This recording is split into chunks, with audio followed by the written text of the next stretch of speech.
Assalamualaikum warahmatullahi wabarakatuh. Izin memperkenalkan diri, saya Arifah Yolanda Wijaini dengan NPM 240010045 akan melakukan pembuatan video advance PE ortopedi. Baik, bismillahirrahmanirrahim. Assalamualaikum warahmatullahi wabarakatuh. Selamat pagi Ibu. Izin memperkenalkan diri, ya, saya Dr. Arifah yang sedang bertugas di klinik pada hari ini. Sebelumnya izin untuk mendata diri Ibu terlebih dahulu, ya. Nama Ibu siapa? Andra. Tinggal di mana? Di Jakarta. Usianya berapa? 24 tahun. Apakah Ibu bekerja atau tidak? Tidak. Baik, Ibu ada keluhan apa datang ke sini? Lutut sebelah kanan saya sakit, Dok. Sudah berapa lama? 1 bulan, Dok. Sudah 1 bulan, ya. Ibu pernah berobat ya sebelumnya? Belum, Dok. Belum. Kemudian selain sakit lutut, Ibu tuh ada ini ya, katanya jatuh dari motor ya, Bu, ya. Itu kapan jatuhnya? Seminggu kemarin, Dok. Seminggu kemarin. Jatuhnya posisinya kayak gimana nih? Saya jatuhnya dalam posisi duduk, Dok. Baik, jadi ada 2 ya, Bu, ya, sakit lutut dan jatuh. Terus saya tanya terlebih dahulu ya tentang lututnya. Sakit yang di lututnya Ibu, sakitnya kayak gimana kalau Sakit gitu, Dok, kayak nyeri. nyeri? Terus habis itu berarti di kakinya ada sedikit kelemahan ya. Terus kemudian Ibu juga pernah sakit lutut sebelumnya di sebelah kanan. Terus jadi sakit lututnya itu ada sakit lututnya itu kemudian ada gangguannya, Bu, ya, sudah 1 bulan. Kemudian juga kemungkinan ada pembengkakan dari lututnya. Terus selalu ada sedikit ayunan nggak, Bu, dari kakinya, dari lututnya? Iya, Dok.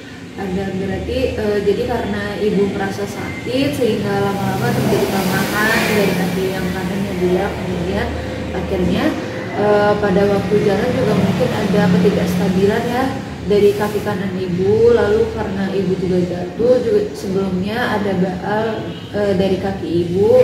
Lalu jadi Ibu keluhan sakit lututnya itu sudah sebulan, jatuhnya seminggu kemarin. Lalu sebelum jatuh itu sudah ada keluhan ya, Bu, ya.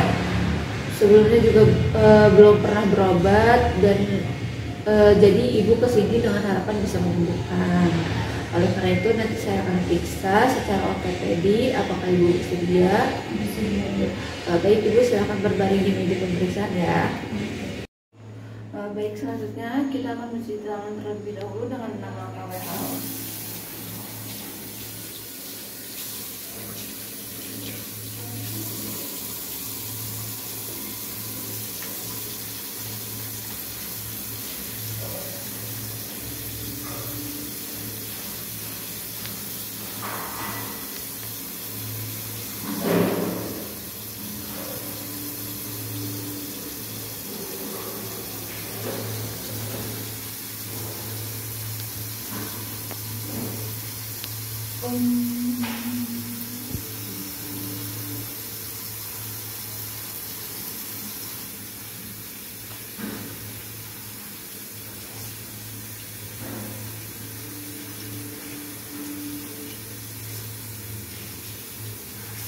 Lalu setelah itu keringkan dengan tisu kering. Baik, yang pertama kita akan melakukan pemeriksaan inspeksi terlebih dahulu.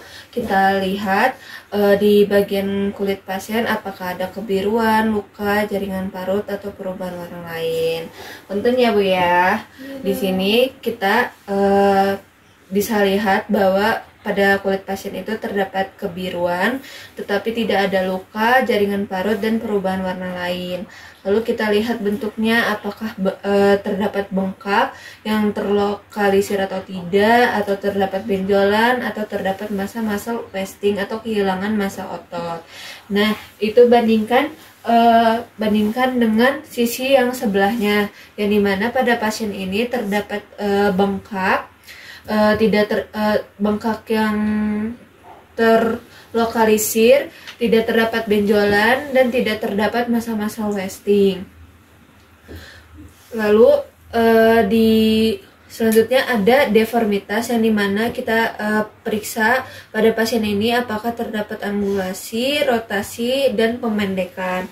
Pada pasien ini tidak terdapat tidak terdapat angulasi, rotasi, dan pemendekan. Lalu selanjutnya ada palpasi, yang dimana kita raba kulit pasien apakah terasa dingin atau hangat, dan terdapat nyeri tekan. Pada pasien ini kulitnya itu terasa hangat dan terdapat nyeri tekan.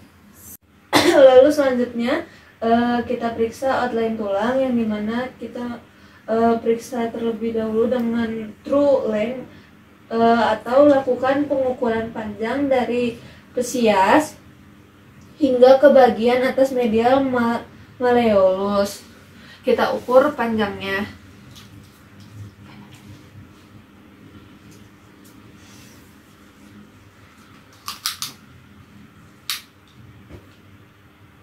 Lalu yang selanjutnya itu ada apparent length atau pengukuran dari umbiculus atau sigmoid proceus ke bagian atas medial malleolus.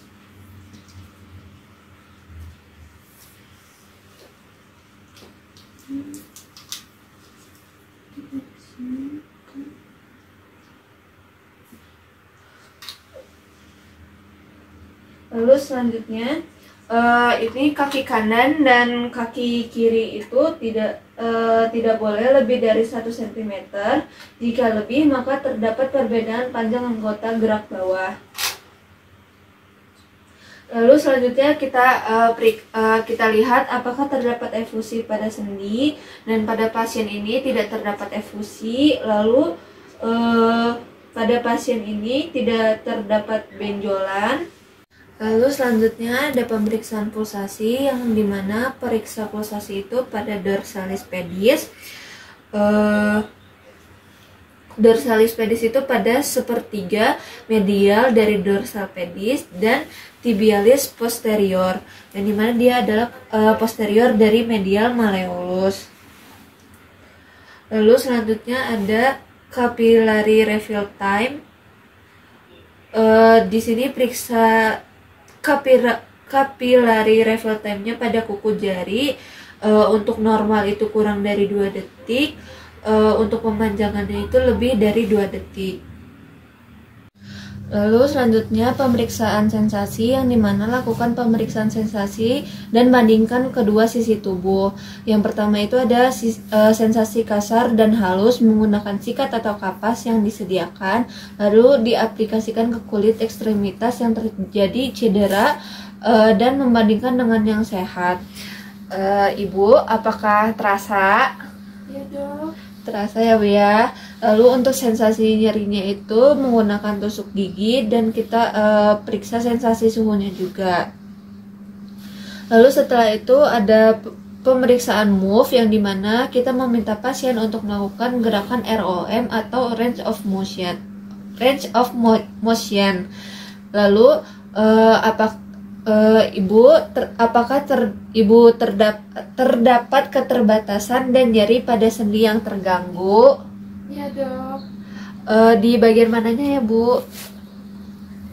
Di bagian lututnya dok. Oh, di bagian lower limb ya Bu ya, di bagian knee joint-nya. Lalu